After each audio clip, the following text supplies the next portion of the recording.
And recording. Good evening. It is Tuesday, September 12th, 7:10 p.m. I'm Dana Williams, Achieve Performance Training Coaching. Tonight is our monthly live coaches tip sessions, and we have Coach Adrian presenting on why take time off, weight train, and ride base miles in the off season. Adrian, you got it rolling. Take it away. All right. Thank you, Dana. So welcome everybody, live and recorded guests. Today, we're going to be talking about these key tenets of the off season. They may seem traditional, they may seem old school, but there is massive peer-reviewed scientific literature and field evidence of their efficacy. So we're going to take a little time here to discuss these three elements of off-season programming and get a little bit into the physiology and the grounded in the body benefits of these different off-season behaviors. So why take time off, weight train, and ride base miles in the off-season? To pour the slab, to sculpt the race vehicle. This presentation is presented by Achieve Performance Training and Coaching, and I am Adrian Benett, and we're going to get this rolling. So, the first question is, why should cyclists weight train? We're going to begin with this topic. And a lot of folks who are maybe coming from a vantage point where they're thinking about training specificity might be initially turned off with the idea of weight training because they're thinking, that's nothing like cycling. What is 6 to 8 repetitions of a heavy squat going to do when I'm doing hundreds or thousands of repetitions of a much lower load in the pedal stroke? It's not specific. It's not relevant. Well, I challenge that perception because it's not always quite so simple, quite so superficial. There are, in fact, many reasons that weight training directly and demonstrably benefits your cycling performance. So let's talk about that. There are many journal articles that have conclusive evidence using a strength training and non-strength training group to demonstrate the additional power that comes from strength training. This is a great quote from a study that I chose to highlight.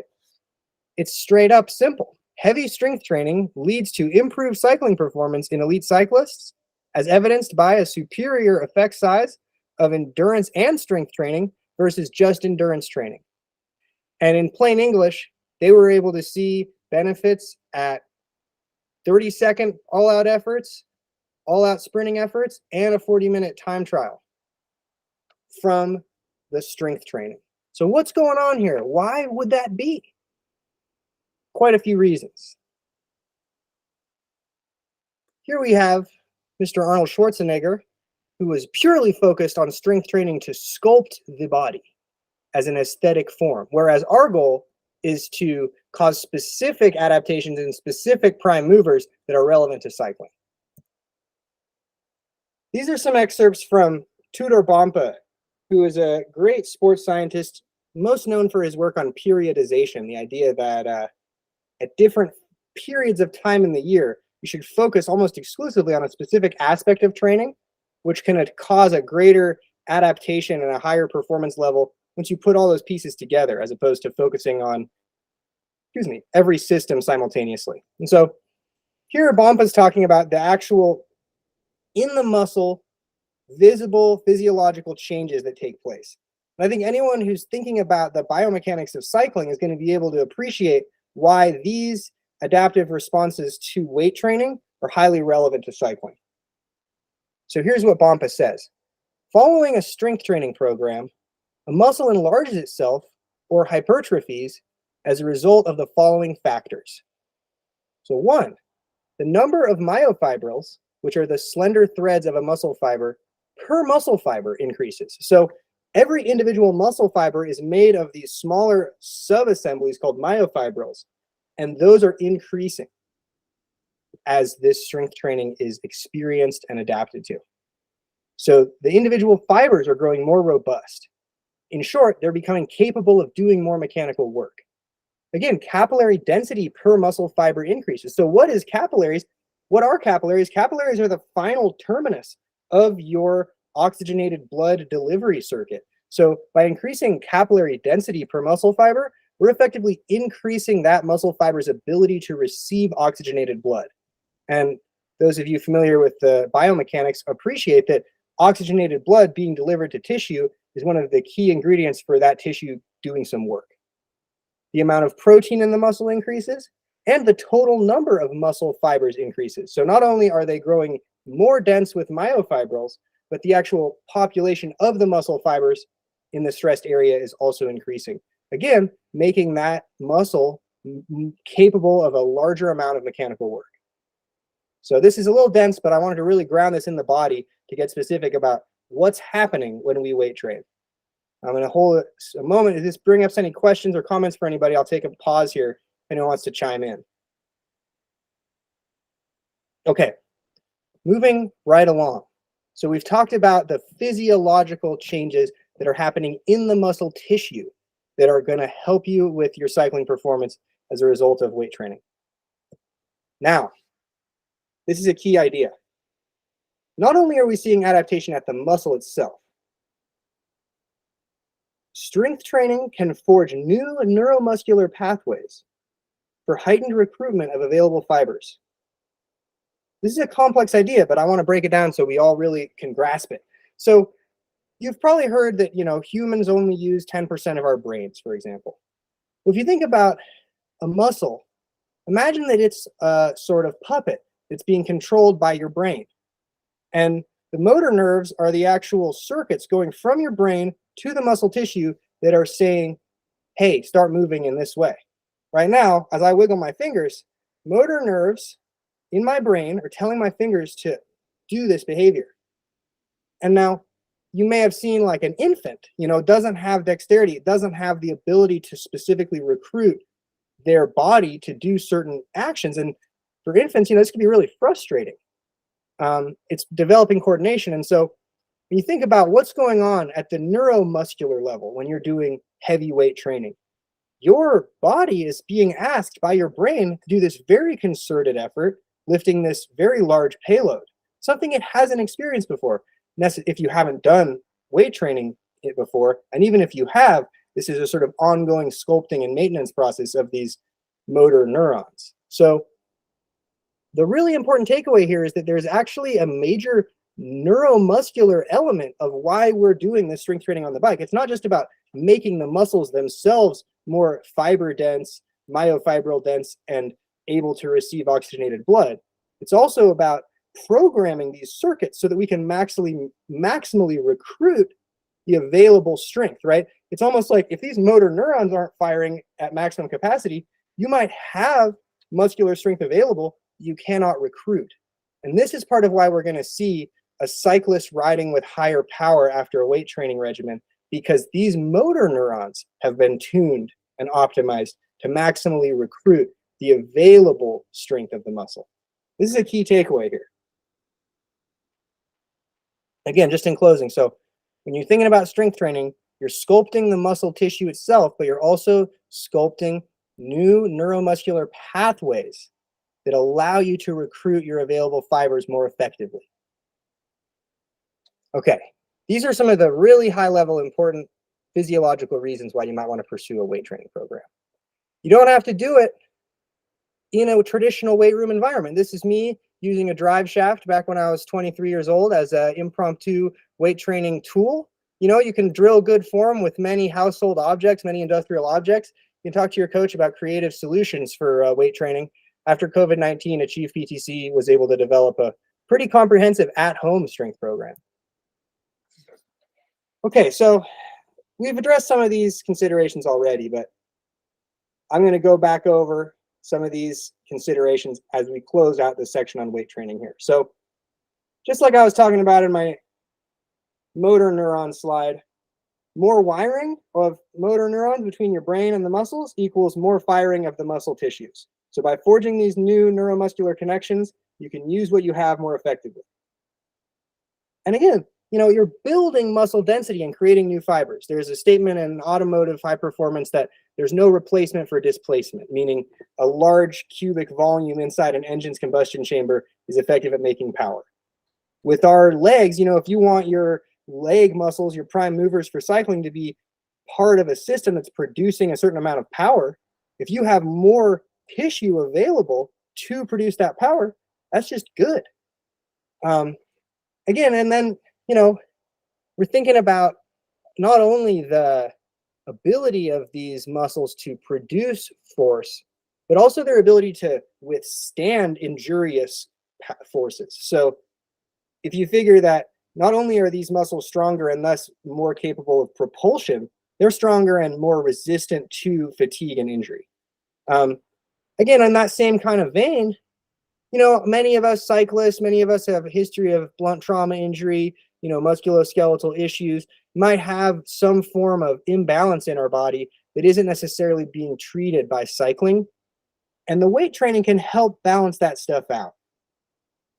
And then at the holistic health level, there's probably, you've heard discussion of cyclists, being concerned about issues like low bone density or osteoporosis, or being constantly hunched over in their riding position.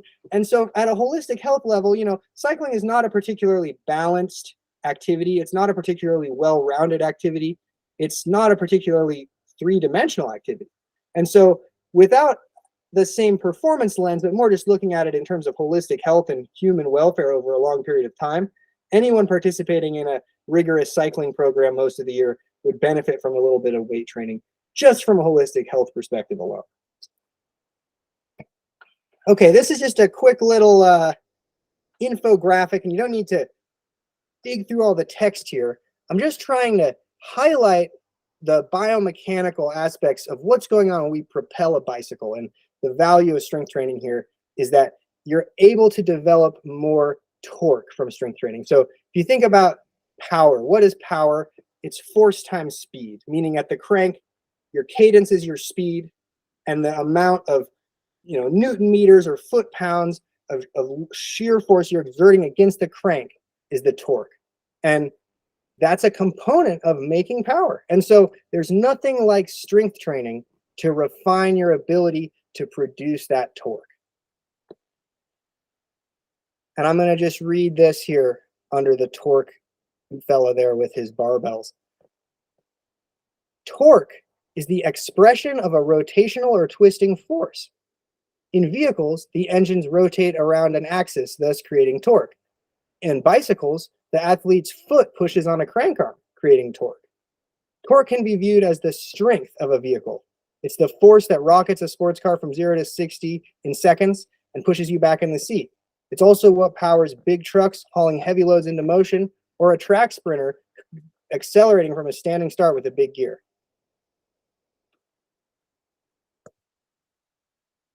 This is a quote from a fellow named Thomas Chapley, wrote a great book here. It's called Base Building for Cyclists. Highly recommend. Pick up a copy or talk to your coach about the great contents of that book.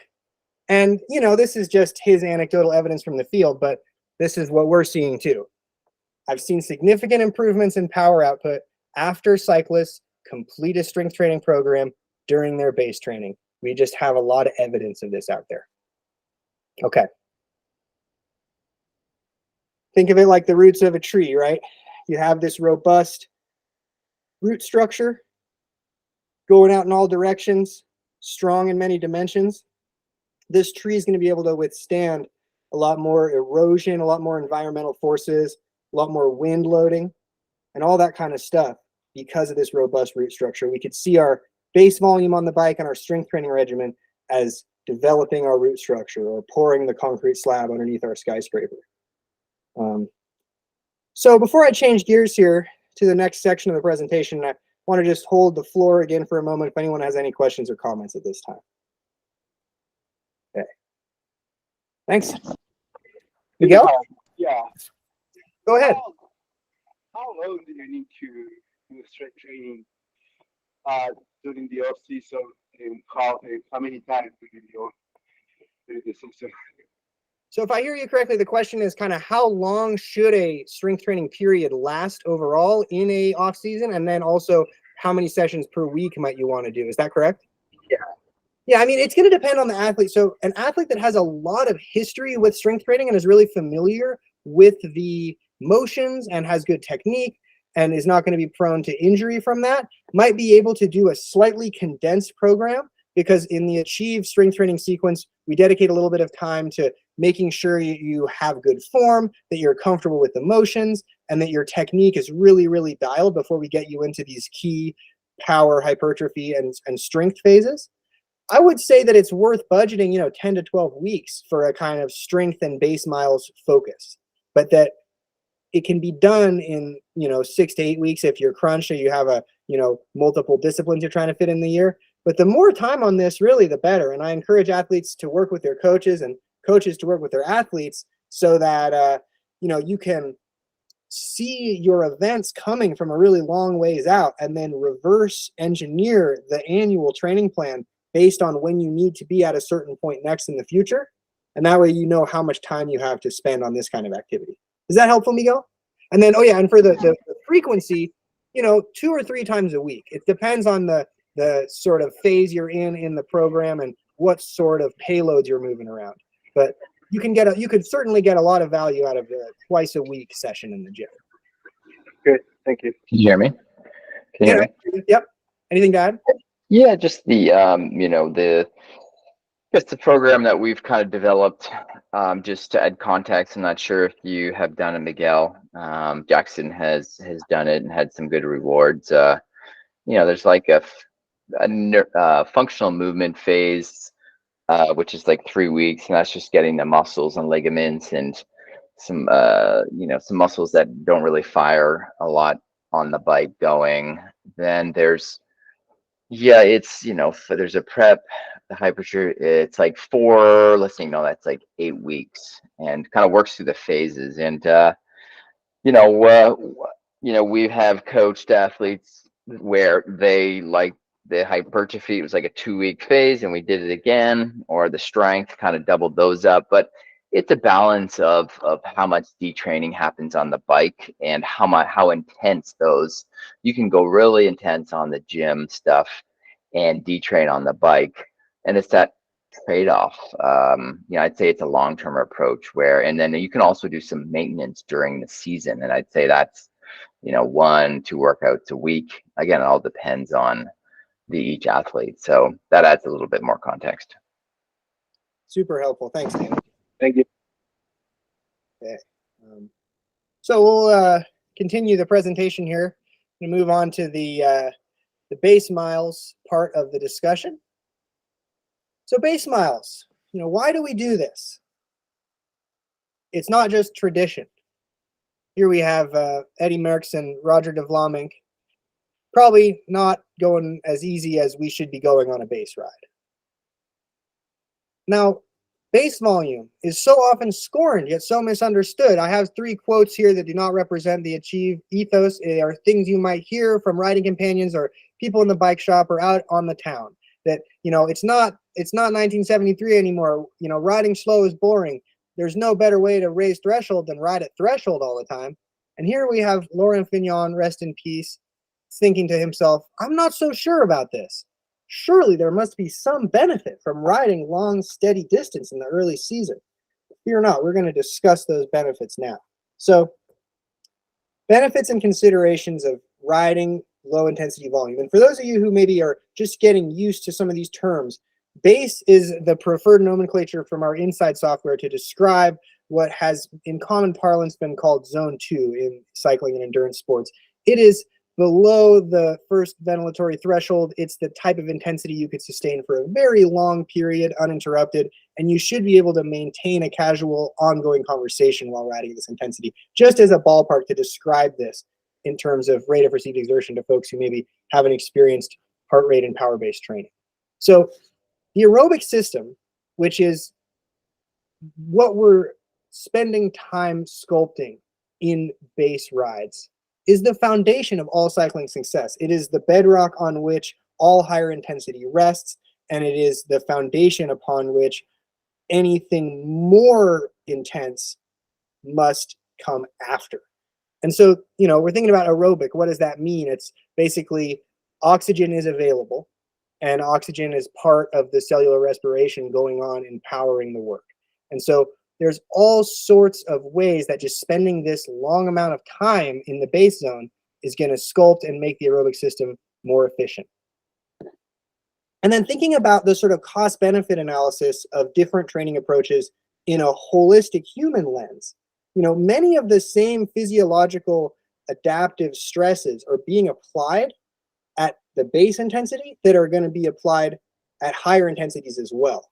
And so, depending on an athlete's individual metabolic profile, depending on variables like their VLA max, there might be some different responses to like a high volume, low intensity training block. But across the board, we could say with confidence that if you don't do anything but base riding, almost every aspect of your performance will be at a higher place after that base volume if you're coming off the couch. And so high intensity work can be physically and mentally draining. So, there's certainly something to be said for that targeted approach of using anaerobic threshold intervals and VO2 max intervals to raise your anaerobic threshold. But you don't want to be keeping up at that 365 days a year. You'll plateau yourself. By returning to the foundation, by working on that base, you could kind of set a higher ceiling for yourself in the next season to come. One of the most fascinating and most important things I think to understand about the benefits of base volume is, again, at the bioenergetic cellular level, which is that this kind of training increases mitochondrial density. And so for those of you not familiar with the cell organelles, what is a mitochondrium? It is basically the power plant of a cell. It is the energy delivery center. And so it's the mitochondria that are, turning that glucose, turning that fructose, turning that fat into ATP or adenosine triphosphate, which is ultimately the energy currency, substrate used to make mechanical work happen with the body. And so if you have more mitochondria, that means you have more little units who are able to receive and utilize chemical energy. It's kind of like if you think about back to the weight training, we've got more muscle fibers getting more oxygenated blood. And now we're getting more mitochondria that are able to process more energy substrates. This is just all good stuff. It's like we have more fuel delivery and more strength to do stuff with that fuel. Okay, continuing on here. This is a cool image of just some mitochondria. So you kind of get a sense of, this is like, zoomed in a gazillion times. But those are the little buddies in there who are doing all this chemical work to make those gels you eat turn into power. Okay, so we're going to continue some of these benefits of base volume. VO2 max, which is the maximum oxygen your body can flow. Basically, if you think about, you're breathing really hard, breathing's getting a little ragged, you're doing an all-out effort for 3 to 5 minutes. That is probably an effort at which you're operating at VO2 max, meaning you either can't deliver any more oxygen to the bloodstream, or the oxygenated blood that the bloodstream can deliver to the muscle is being maximally utilized. And so even though you're not hanging out at that high intensity riding base, the systems involved in corporeal airflow are getting tuned. So you'll see if you had a athlete that was coming off the couch and they did a lab test and they had a VO2 max of X and they were to apply an 8 to 12 week pure base stimulus, you come back and test that VO2 max and it would be X plus something, because this activity alone would increase that VO2 max. Again, not maybe with the same targeted efficacy and dramatic impact that a VO2 block might have, but a much lower physical and psychological cost, and with way less, TSS per hour. So there's more energy available to do other stuff while still growing the VO2 this way. Another interesting aspect of this, right, is that having that strong aerobic system, which we're honing and sculpting through the base volume, helps with efficient lactate combustion. So what do I mean by lactate combustion? I'm talking about lactic acid, right, which is produced at all exercise intensities and starts to become a problem for us above our anaerobic threshold, at which point lactate is accumulating at a rate faster than we absorb it, right? And so the fact that we absorb lactate and use it as a fuel source is a key thing to understand about endurance training and high performance cycling. And so the more lactate that you can combust, the higher your anaerobic threshold can be, because that threshold is the point at which the rate of production equals the rate of combustion. And so by honing your body's ability to combust lactate, you're just setting a great foundation for being able to raise that anaerobic threshold that little bit much higher. Okay, another benefit. Fat burning metabolism is increased with base training, especially if we're being thoughtful about the fuel mixture we're utilizing at different intensity zones, right? Using the inside data and the printout, we're able to see our training zones, and we're also able to see the caloric cost of 1 hour spent at a given intensity zone. And then we're also able to see the fuel mixture of fat versus carbohydrate being used at that intensity zone that makes up that hourly carbohydrates consumed. And so why do we care about fat burning as opposed to carbohydrate burning? Doesn't it not matter what we're burning as long as we're burning something? Here's why we care. Well, if you have a weight loss goal or something like that, it's quite evident why you might want to burn more fat. But at a high performance level, the reason we care is that once we reach higher intensities, fat is no longer on the menu as a viable piece of a fuel mixture. Once you reach that anaerobic threshold intensity, it's all carb all the time and lots of it, which is just fundamentally harder to deal with, right? We're at a higher intensity, we have a higher fueling demand, and we have to ingest all of it as carbohydrate now. And so if you can imagine one racer who's able to utilize some percentage of fat in the fuel mixture at an intensity where their colleague is 100% carb reliant, what does that mean? It means that the racer who was using that little bit less carbohydrate earlier on, all other things being equal, will have more carbohydrate available for key tactical high intensity moments in the competition. And so there's a lot of reasons why this fat burning metabolism is something we want to hone, and base volume is a great way to make that happen. I've touched on how your anaerobic threshold can increase with only base training. That's more just a reminder that it's not always as simple as you're doing the exact same type of thing you want to see gains in. Again, think about weight training. We're not weight training as an end in and of itself. We're weight training because of the way that those physiological adaptations will benefit our cycling, right? We're not just base training because we want to do centuries in zone 2. We're base training because of the physiological adaptations that will benefit us downstream in the season. So at a high level, that's kind of what my key talking points are when I'm trying to advocate for the importance of base volume. Here we got some fellas working on the slab crew, pouring that big, good slab, getting ready for a structure. This is us during our base season. We want to build strong, tall, and proud on top of a robust slab. So we got to put in these hours to make sure we're building on something solid. Another quote here from Thomas Chappell, or Chapley, I'm not sure how to pronounce the fellow's last name. It kind of drives the point home here. So he's talking about fitness elements and cyclists diagnosing their strengths and weaknesses. So here's the quote. Base fitness elements include endurance, strength, and efficiency. All right, those are all fairly self-evident. The advanced fitness elements are strength endurance, anaerobic endurance, and power. So that kind of means like strength endurance is sort of like how many times you could withstand a high torque repetition. Anaerobic endurance would be how long you can withstand riding at your anaerobic threshold or repeated bouts of it. And power is force times speed. So most cyclists will identify what is holding them back as one of the advanced elements, right? Strength endurance, anaerobic endurance, and power. And this is key. What they often don't realize is how all of the advanced elements are dependent on how well the base elements are developed. So if you're having a shortcoming you're frustrated with, return all the way back to the foundation pouring phase first and see what you can read from that approach. Okay, so that brings us to the next section. Before I proceed, I want to again open the floor up for any Q&A comments anyone has. Dana, Miguel, anything you want to add or chime in with a question? I like it. I like it. The roots, the foundation, baby. Sounds good. Like it too. Thank you, gentlemen. Thank you. So this is a little bit lighter, but a little bit less, kind of complex physiology to explore here. But I want to really highlight that this is another key component of the off season is a genuine rest period. Here we have a, old oil painting of a bunch of hedonists. And, the idea here is that you got to rest, but, take it easy on the mead, take it easy on the fried foods, it's kind of like, I have some quotes later on from former 1980s Olympic coach Edward Borisovich, sort of about off-season do's and don'ts. So maybe these guys might be partying a little more than a real high performance cyclist might want to during their off season. So here we go. We believe in taking some time off. Sorry about that slide subtitle.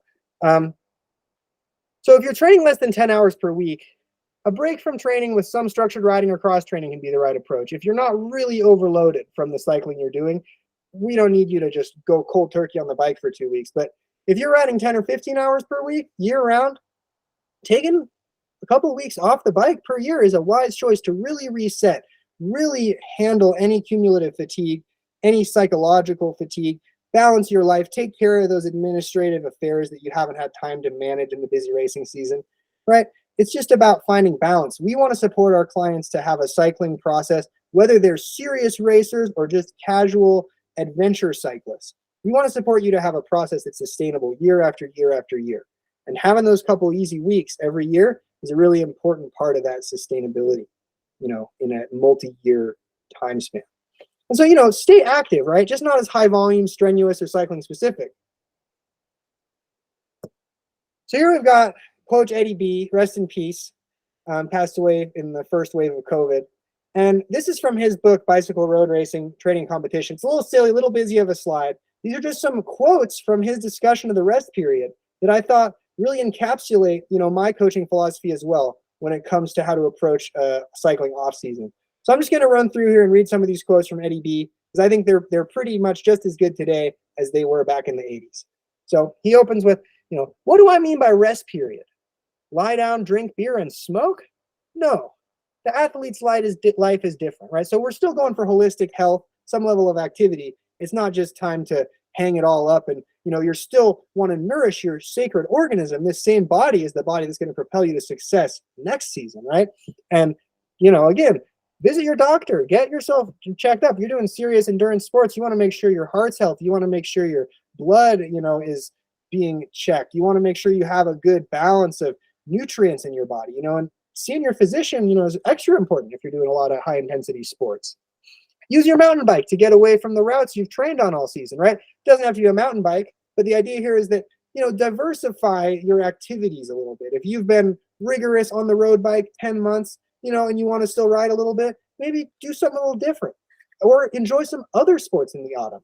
You name it. What do you like doing? If it's going to be getting you a little aerobic exercise and kind of variety, this is the time of year to make that kind of stuff happen.